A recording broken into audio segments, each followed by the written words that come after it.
Hey there, Wolfpack fans. It's me again, Kenton Gibbs, with my main man, Grayson Boone, and we are bringing you another episode of Locked On Wolfpack. We have a ton to talk about. We have the men's basketball team trending in the right direction, just winning, continuing their winning ways despite some unusual suspects coming to the party and kind of carrying the water for the team. And the women's basketball team, right when we thought they turned the corner, right when we thought they had officially gotten rid of those early season figuring out their role thing, bada bing, bada boom. We were wrong, but we're going to talk about how both of these games happened and what we think will happen going forward with both of these teams in today's episode of Locked on Wolfpack. That sounds like a good episode to you, Grayson? I'm ready to go. Let's talk some hoops. Absolutely. But before we get into that, I have to tell you that today's episode is brought to you by LinkedIn Jobs. You can hire the qualified candidates more efficiently by matching open roles with people who have the skills, values, and experiences to help you achieve your 2023 goals. Post your job for free at linkedin.com/lockedoncollege. Terms and conditions do apply. So, folks, please stick around. We've got a great episode of hoops coming your way. We've got all things Georgia Tech hoops. Because that's the team that both of these teams played, coming on today's episode of Locked On Wolfpack.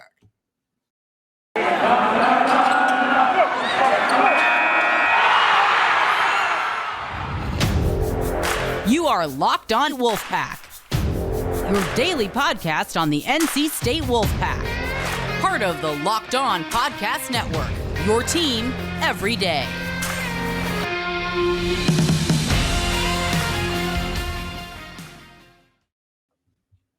So, Grayson, before we get started, how was your weekend, man? How you doing? It was good. I was in the building for the men's win on Saturday, so good to see back-to-back wins with me in attendance. Had some friends in town, so it's very good to see a W. How are you? Oh, I'm great as always, man. I'm always excited to talk some Wolfpack sports. And let me tell you something. This men's team, they keep figuring out a way. They keep finding a way. It don't always look pretty, don't always look bright, but man, do they find a way.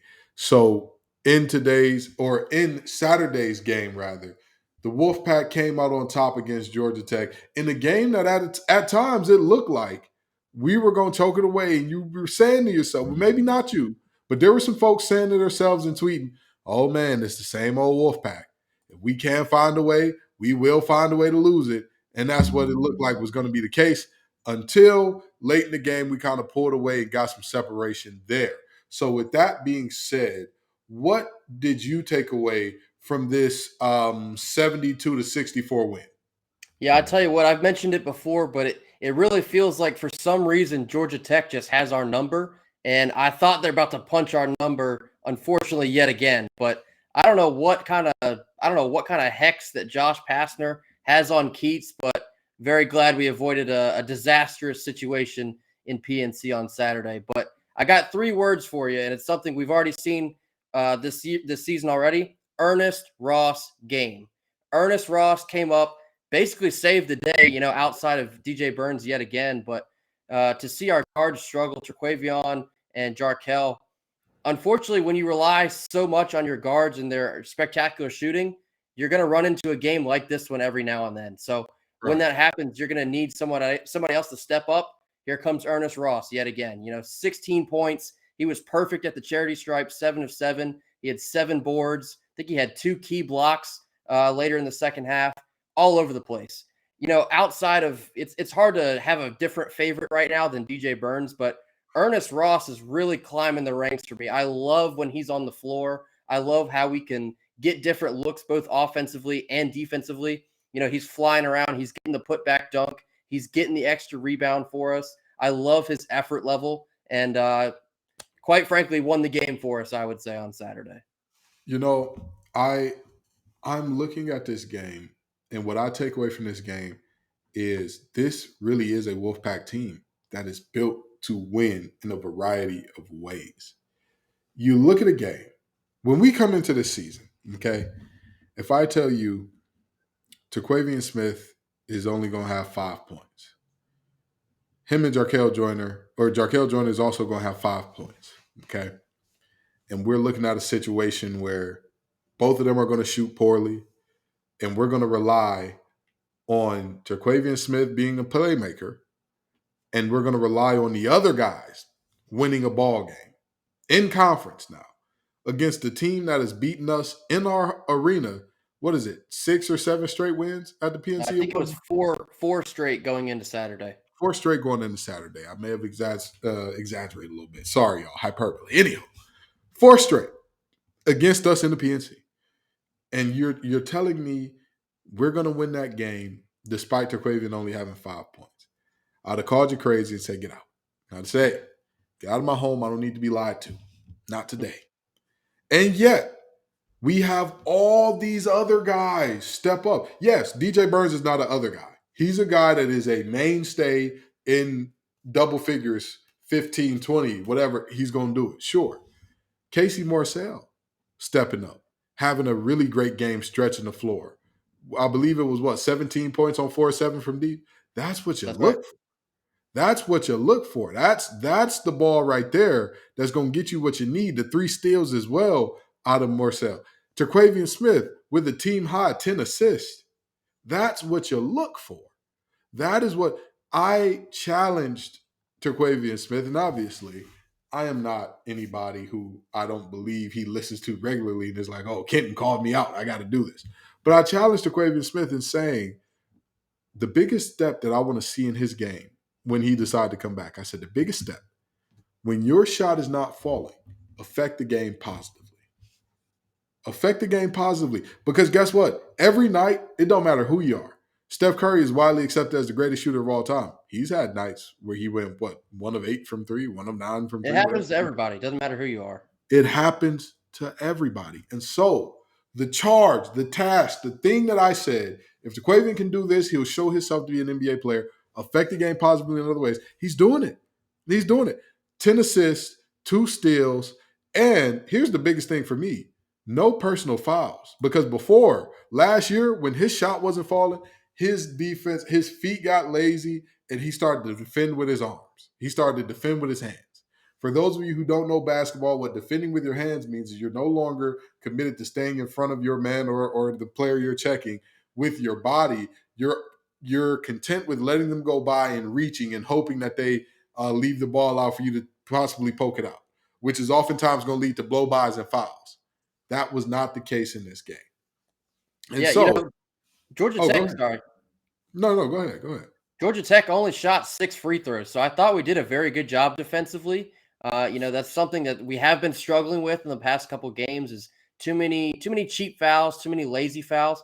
Didn't see much of that in this game, so we did a great job there. But like you just said, Casey Morcell, he's been a guy he's very integral to what we're trying to do, game in, game out, but it hasn't really lit up a stat sheet. Lit up a stat sheet on Saturday. Big shots there at the end, dropping in a couple threes in times that we really needed them. Can't say enough there, especially when we started to gain more momentum going into halftime. He hit that 3 right there before the buzzer. That felt like a momentum shift. It turned out to not be a whole lot of help because we kind of played around too much in the second half. But for him to then show up again as the clock was getting a little thin on us in the second half, great job by Casey to show up, pull weight when somebody had to do it. So he was a closer in this one. There are multiple ways to win a basketball game. There's 1,000 ways to skin a cat, and good teams find a lot of them. This team is finding a lot of them. We've won already when we've had the Terquavian and Jarkel show. We've done that. We've done it. We've done it plenty of times where those two just go nuclear and everybody else is like, all right, boys, get out of their way and let them cook. We've done that. We've had games where DJ Burns has put up 30 and we just got out the way and let him go. We've seen those games before. We have not seen games where we had the combination of Burns, Morcell, and Ross be the leaders of the team. And I'm going to tell you this. One of my biggest concerns for this team coming into this season was like, oh, Lord, please don't let it be a Gladys Knight and the Pips situation. Don't let Terquavian be David Ruffin and everybody else be the Temptations. Because ain't nobody coming to see Otis. Although, surprisingly enough, Otis was the longest living Temptation. So, although nobody was coming to see Otis, I guess they did in the end. But with that being said, you think to yourself, I had that concern about this team because while I knew that DJ Burns had a good post bag, while I knew that Jarkel was electric when he was on the court, he'd had some injury problems and some different things going on there. And with Mahorcic and Jack Clark, I'm like, they're not really known for their offense. And the guys that we currently have, we didn't have anybody who was known for, hey, they can fill it up in a hurry. Casey Morcell was known for defense, intensity, all that good stuff. He wasn't known for filling up either. And so my concern for this team was we don't run a lot of sets. We don't have a lot of guys that you can roll the ball out to and just go get a bucket. This is going to be a problem. And boy, have I been proven wrong. DJ Burns is turning out to be one of those guys. Roll the ball out to him. He'll figure it out. Post him up on the block, post him up at the high post him up at the three-point line. He'll figure it out. Jarkel Joyner, doesn't matter. If he's got the ball in his hands, I'm thinking something good is going to happen for NC State soon after that. Casey Morcell has been much more consistent with his shot this year. I mean, he has just been a bastion of consistency in terms of striping from deep this year. Like, I want you to think about this now. Casey Morcell, in the improvement that he's made over the years, his freshman year, 17.6% from three. Sophomore year, 26.3% from three. Last year, 35% from three. This year, 43.9% from deep. It's excellent. Excellent. That is what this team is about. Guys who are not super highly heralded, guys who everybody wasn't beating the drum about it and screaming, hey, that guy's a ball player, taking a step. Terquavian, taking a step in terms of, I'm not going to put up 30 every night. On the nights where I'm struggling, I've still got to find ways to get guys involved. I've still got to defend at a high level. I've still got to bring intensity to the boards. Guys like Gant will never light up the stat sheet at a high, like, he's never going to be a volume guy in terms of stats. You're never going to look up and see him have like a 5x5 or a triple-double or something like that. But you know what you will do? If you watch the games, you will see him positively impacting this team. You will see him forcing guys to adjust their shots and take tough shots. You will see him tipping the ball out to somebody so they can get a rebound. That's what you see. And that's what makes this team so good. It's crazy to find ourselves in this situation, especially in a year like we had this past year. But this is the kind of NC State team that we've wanted for a long time. Yes. We can find different ways to beat you. We can have our two guards. They can combine for 50 points. The next night, DJ Burns can take the reins and he'll drop 30 on you. Then, another game down the road, maybe nothing's going right. And you have a guy like Ernest Ross coming off the bench. He puts in 16. It kind of re-energizes the guys. So it's been such a joy to watch this team and how they've meshed together. A lot of them being new to the program, being transfers. It's been amazing to see the team basketball they play, and it's working. We just picked up our 19th win of the season, and we still have almost a full month left. I can't believe I'm saying that after what we've seen the past couple of years here in Raleigh. So unbelievable turnaround. You got to wonder, how many votes is Keats going to start getting for ACC Coach of the Year? They're going to start piling up here pretty quick. I mean this very genuinely. How does he not win it? If this continues, how does he not win it? Who else, and I mean this very seriously, who else, if you had to vote right now, who else would even be in the conversation? I think it's got to be either Keats or Brownell from Clemson. I mean, yeah, I put Brownell in there. But these two teams are heading in opposite directions at the time where the voting is turnaround. The turnaround that we've had, Clemson's kind of consistently been there over the years. Some years yes, some years no. But for us to be the seller of the ACC last year, the worst basketball season we've had in our school's history, to have 19 wins getting into the meaty part of February here, I can't believe I'm saying that. I still can't believe I'm saying that. And let me let you in on this, okay?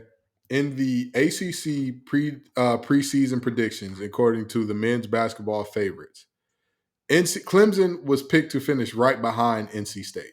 So I get the argument for Clemson. I do. I'm with you. I understand. Okay. But with the only difference that I would say gives Keats a slight edge in my book, Clemson also has a player that is competing at Conference Player of the Year level that, like, if he doesn't win it, it has to be Armando Bacot. And if it's not one of those two, it's not really I love Jaquavian. He hasn't played consistently at the level of Hunter Tyson or Armando Bacot. That's just me being honest. That's just me being honest about this Yeah, I thing. agree. I And agree. so, with that being said, to see a situation where, again, Jaquavian's been good. He's been very good. He has not been ACC Player of the Year at this point. Now, don't get me wrong. If he does some nonsense and he goes on the You still DJ got Burns, time. yeah, that's what I'm saying. If he goes on a DJ Burns like run over these next 5 to 10 games, all right, I'm willing to hear you out. But with that being said, it's a little bit easier to win games when you got a guy that you know is going to go out there and get you. I believe that Hunter Tyson is averaging somewhere around like 18 and 11 or something crazy like that. Like Yeah, he's that, solid. to me, it makes it a little bit easier. Makes it just a little bit easier on the coach when you know, all right, we've got a guy, boys. We're in trouble. Don't worry. We've got a guy for that. We've got somebody who can handle that. And then on top of that, these two teams are kind of headed in opposite directions in terms of the last 3 games. Clemson has looked very rough, beating Florida State by 1 point, a Florida State team that we blew out, losing to Boston College, and losing to Miami. Those losses came at home, I believe. Oh, no, I'm sorry. Only Miami was at home. Boston College was on the road. So, with that being said, again, Hunter Tyson going 16 and 10, it's tough to say that that their coach has the same claim to Coach of the Year. But I get it. I get it if he were to win it. I wouldn't be mad at that. But to me, Keats and he, those are the only two that I could see having a serious case for that, because both of them have been getting the job done all year. And then speaking about getting the job done, you want to get the job done in terms of your hires. Well, guess where you need to go, folks? LinkedIn Jobs. You want to hire the most qualified candidates, and the only way to do that is to talk to the most qualified candidates even faster via LinkedIn Jobs. They allow you to post your job for free and sort through the 875 million member profiles to put your post in front of the most qualified candidates right away. So LinkedIn Jobs makes it easy to screen and rate applicants based on your job qualifications all on one platform. It's why small businesses rate LinkedIn Jobs #1 in delivering quality hires versus leading competitors. LinkedIn Jobs helps you find qualified candidates you want to talk to faster. Post your job for free at linkedin.com/lockedoncollege. That's linkedin.com/lockedoncollege to post your job for free. Terms and conditions do apply. Now, we're talking good times. We're talking things that are fun, things that are exciting. But there's another side of that coin. Our women's basketball team. After the win against Notre Dame, we think, okay, they figured it out. They've got it right. They know what's going on now. And in the words of Lee Corso, not so fast, my friend. How does this loss to Georgia Tech happen? And what do you take away from it? No senior leadership, something we've talked about, kind of show in and show out. The turnovers were very ugly at very ugly points in the game. Lots of air balls. That was kind of bizarre. We might have been double digits in air balls shot. Yeah. How does that happen for a Westmore team? This is the exact kind of loss where going into the game, you're like, we can't lose this game by any means. There's no excuses. It can't happen. This should be a gimme. And we lost. So you really feel like the momentum we just built with the 3 wins against quality teams in Miami, Louisville, and then the big one against Notre Dame. I don't want to sound too dramatic, but it kind of feels like we just completely undid all of that. And that is a shame, because we really felt like we had, a team that was starting to figure it out when it matters the most here in the back half of the ACC season. To go down to Atlanta and just look completely out of it for large portions of that game. Not the entire game. We looked like we were going to take control, and then every time we looked like we were going to have it, poof, all momentum gone. We look lost. And, we've said it on here multiple times. It doesn't matter who you play, but if you're playing an ACC team and you mess around too many times, they're going to figure out how to beat you. And that's exactly what we saw Thursday evening in Georgia. I know that I sound like a broken record. And I know Wolfpack fans are going to say, oh, Kenton, you say that like it's easy. You say it all the time. How a team starts the game is everything. It's everything. What do you mean by that, Ken? Well, in the 6 games that the women's basketball team has lost this season, they're 2-4 in the first quarters. They have been badly outscored. In all the games that they lost, in terms of losing the first quarter, I want to say only 2 of them came by single digits. Only 2 of those games came by single-digit losses in the first quarter. So what does that mean? When you give inferior teams hope, they get confident. They start thinking, oh, we can play with these. We can play with these girls. We can play with these women. We can play. We can do that. They put on their pants just like us. No. Teams are going to fear you when you come in because of who you are. Back to back ACC champs. Teams are going to fear you because of who you are. Elite 8 team last year that should have been a Final Four had it not been for a 2 seed somehow getting a home game. That's neither here nor there. Teams are going to fear you because of who you are.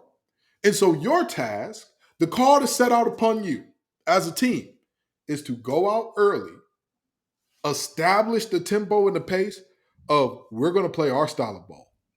And y'all are going to adjust to it. You're going to have to beat us at our style of ball if you want to win this basketball game. Good luck. That's what you do. That's what you do. And in this game here, it just, I'm going to tell you this. A lot of people are transferring out of the program. Jessica Timmons, just now she's transferring out of the program. Sophie Hart, announced she was transferring out of the program earlier. And a lot of people were on Westmore about, we didn't have any high school players coming in. And I believe that Westmore has learned from his mistake with what we're currently seeing. And what do I mean by that? There are the overwhelming presence on this team is transfers. And that's just the reality. You look at the players who are playing big minutes, right? The player who played the most minutes out of everybody in this game was Madison Hayes. She played 30 minutes, transfer. The player that played the second most minutes, Diamond Johnson, transfer. Like, this is the reality that we're looking at here, okay? Jakia Brown-Turner, one of the only players in the top 5 in terms of players who played. Actually, the only, because it's her, then Mimi Collins, then Sanaya Rivers. All transfers except Jakia Brown-Turner. Let me explain what that means. The people setting the culture of the team, the constitution of the team, are not people that have been in Westmore's system for years. As a recruiter, I was told you need to hire a certain amount of people. I'm good at my job. I find a lot of people who are good at what they do. And we got to a point where my manager said, all right, cut it off. Stop. And I'm like, why? We can keep going. I've got a good thing rolling. My pipelines are bursting here. Let's go. Let's get these engineers in. And my manager tells me, if we bring in too much growth too quickly, we don't have the original people who were here who understand what this company is about, setting the tone for who we are. No culture.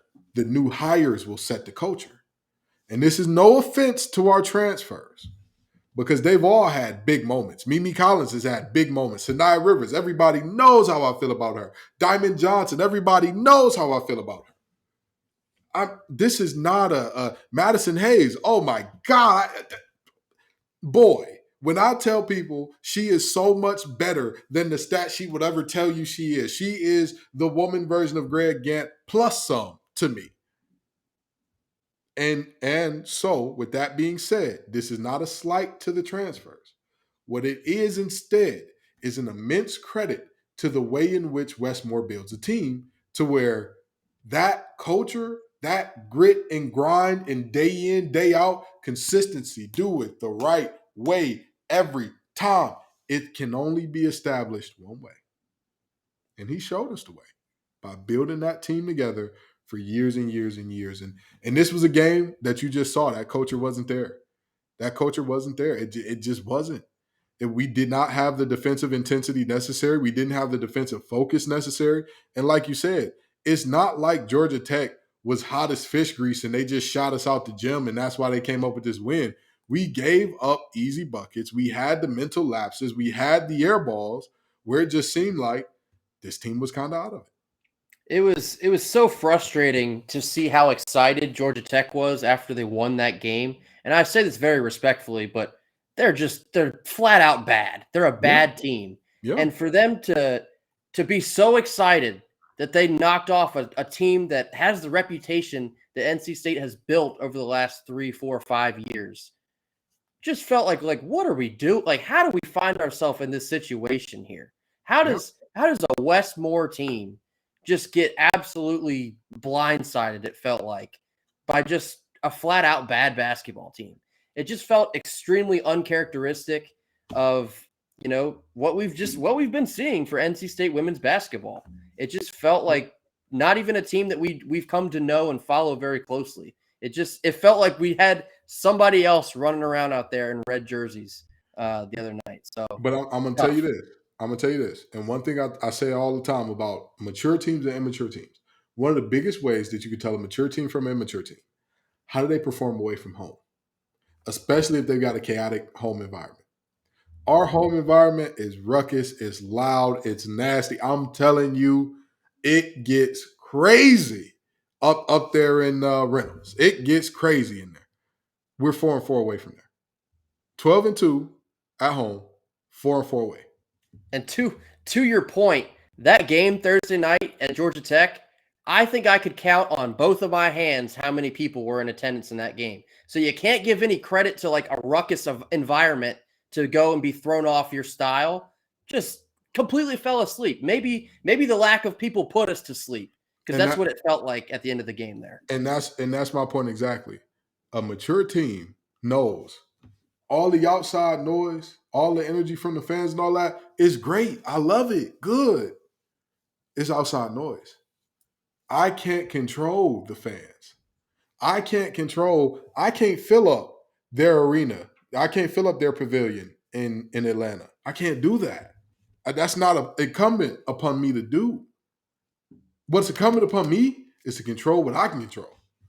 Go out there and be the best player I can be, game in, game out. And again, when you've got folks who've been in Westmore's system, when you got folks who played Westmore style of ball for a while, they know that and they do that.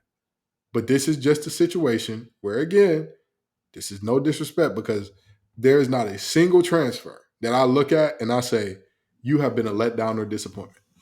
Not a single one. But the players who have been in the program, what's going on? The players who have been in the program, you talk about senior leadership. Jada Boyd, who is, of all of our players who are quote unquote homegrown talents, she's the leading scorer of that group. 1 of 5, 2 points in this game. I mean, what do we do with that? What do we do with that? Jakia Brown-Turner, 3 of 9 for 10 points in this game. Camille Hobby was the only one who I would say had a pretty good game out there with 12 and 7 and a big-time block as well. It's hard for me to look at this team and say to myself, I know that I can trust them, or I'm expecting a deep run into the tournament. But the silver lining of this for me is that I believe Westmore has learned from his mistake, because this next high school class we got coming in, extremely impressive. And on top of that, like I've already talked about, a game like this is the exact reason why I said Sanaya Rivers is 1 year away from being in that superstar category, because even I want to say she was another player that went 1 of 5 with 2 points or so in this game. Yep. So, or 4 points. She had 4 points in this game. When these players come along and the seniors, hey, it is what it is. They don't have much time left. Okay. But I believe that they do because of the COVID year. But other than that, all of these other players, it's going to take more time in this Westmore system to understand the culture, understand how it goes. And these freshmen are going to be here for the years to grow up in it, to be groomed in it, to be molded by it, to be formed by it. So we'll see how that works out. And again, it's a disappointing loss, but I'm not going to be doom and gloom and like, oh, this team is terrible and all that. It's a bad loss. It's a really bad loss. But this NC State team has shown us, this women's team has shown us, they can beat anybody when they're hot, and they can lose to anybody when they're not. To me, that's the greatest thing that you can take into the tournament is Westmore. You can regardless of what seed you are, you can look at whoever is across that court from you and say, have we not beaten a team that's just as good as them or better? And have we not lost to a team that's worse than them? So who are we going to be? Who are we going to show up as in this game? They have quite the opportunity to do just that Monday night. They welcome in Virginia Tech. They're a great team, and it goes without saying how important this game is on Monday night. It's the Play for K game, how important that is to the women's basketball program, but also the school. This has been a staple of women's basketball at NC State for quite some time, raising breast cancer awareness, in light of our coach Kay Yao that passed away. This is extremely important. What better time to rally the troops, per se, and bring out your best effort? It's going to be on national television. This is a big deal against a good team. Prove to us that you can continue to get this done on Monday night. Absolutely. And again, to me, I'm not a believer in this one loss derailed everything. Listen, you took a bad loss. Okay. Be mature, bounce back. Be mature, say, you know what? We lost a game that we shouldn't have, but I'm not going to let one loss turn into two. If Virginia Tech beats us, it will be because they're better than us on this night. It will not be because we are feeling sorry for ourselves with our head down coming into this game. That's the only thing I don't want to see happen. That's not how great seasons are built. That's not how great programs are built. But speaking of built, let me talk to you all about Built Bar. If you're looking for a delicious treat and don't want all the fat and calories, then you got to get a Built Bar. We just got through the holidays, and we're at that point where most people have given up on their New Year's resolutions. But trust me, stick to it or start something new. Even if that didn't work out, try it again. And the way that you can try it again, if you want to eat healthy or something like that without compromising on taste, is by trying Built. With Built, healthy is actually tasty. Seriously, they're so delicious, you won't think that they're good for you. They're perfect for whatever your dietary needs are. And that's what makes Built Bar so good. They're covered in 100% real chocolate, and they're also great in terms of macros. I mean, some have as low as 130 calories and 4 grams of sugar with a whopping 17 grams of protein in a single bar. So, with that being said, head to your nearest Walmart or Sam's Club and get yourself some Built Bars. You can pick up a 4-box of cookies and cream, double chocolate, or coconut puffs. Again, if you're close to a Sam's Club, run in and grab a 13-bar box with our favorite flavors, brownie batter and churro. You can thank me later. So, Grayson, all in all, we're looking at, like I said, a men's team trending in the right direction, doing the right things. We're looking at a women's team that's up and down. We're kind of riding a little bit of a roller coaster there. But I must say, all in all, I think that we're in a great spot. I think that we're in a really, really good spot because, and this is not to say that men's basketball is more important, because I'm not a believer in that. But what I do believe is that we have a proven winner for the women's team in Westmore, and we have a coach that is figuring out ways to win in Kevin Keats. And I knew when he got the job and everybody was, after he had a couple bad years straight and everybody was like, oh, it's not going to work. He's not the guy, yada, yada, yada. I said, hey, I'm not sure if he's the guy either, but I'm not ready to write him off. And as long as he's on the sidelines, we got to support him. And he's showing why this team deserves support. What do you think about the state of both basketball teams at the moment? Yeah, so big week coming for the men's team here. We got 3 opportunities for ice cream coming up. Not just with us winning this past Saturday against Georgia Tech, but we got some help from teams beating the teams at the top of the ACC. I believe Clemson lost, Carolina lost to Duke. So we've suddenly found ourselves continually climbing the ACC ladder here. Now we're going to have to prove it. We're going to have to prove that we belong. We have 3 big road opportunities, obviously the first of which is on Tuesday night up in Charlottesville. That's a big-time game. They lost as well. UVA lost. So they're going to be they got a little bitter taste in their mouth. That's going to be a big-time prove-it game for me. I can't wait to watch that game. I wish it was Tuesday night right now. I want to watch. But and then, of course, the women, I'm not mad. I'm just disappointed. That's a tough loss, but there's still time to turn it around starting Monday night. If you if you can right the ship and you can beat a good Virginia Tech team, just keep it rolling after that. But you got to show up on Monday. You have to. I used to hate when my mom would say that. I'm not mad. It digs deep, doesn't it? Just whoop me, bro. Like, the belt is right there. What are we doing here? It stings. Yeah, it stings way worse. The whooping will heal after like 5 minutes or so. You're like, oh, all right, whatever. You're going about your day.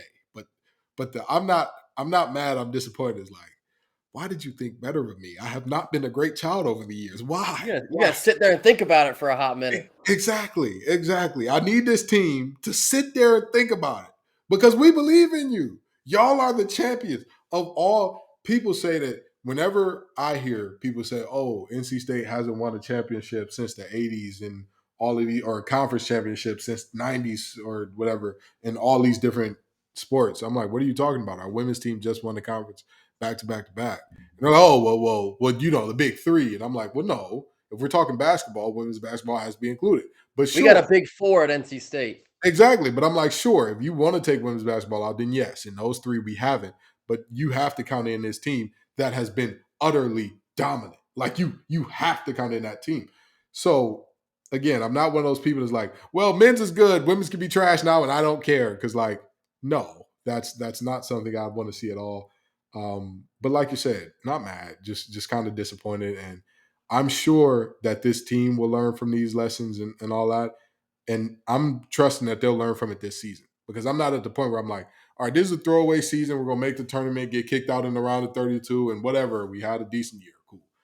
I still think that this team has potential to make a deep run in the tournament. They just got to figure it out, and they just got to show up and be consistent. They just got to show up and want it, have those fast starts, have that consistency, and we'll see where that goes from there.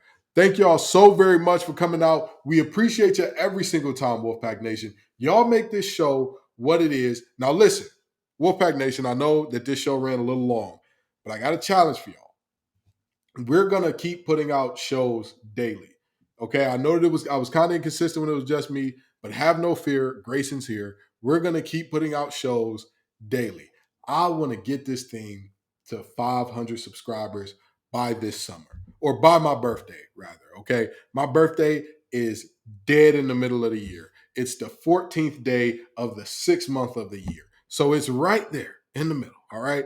By June 14th, I think we can get this thing to 500 subscribers. What do you say, Wolfpack Nation? I love to see it. Thank y'all so very much for coming out. I appreciate you every single time. Peace and love, y'all. And as always, go Pack. Go Pack.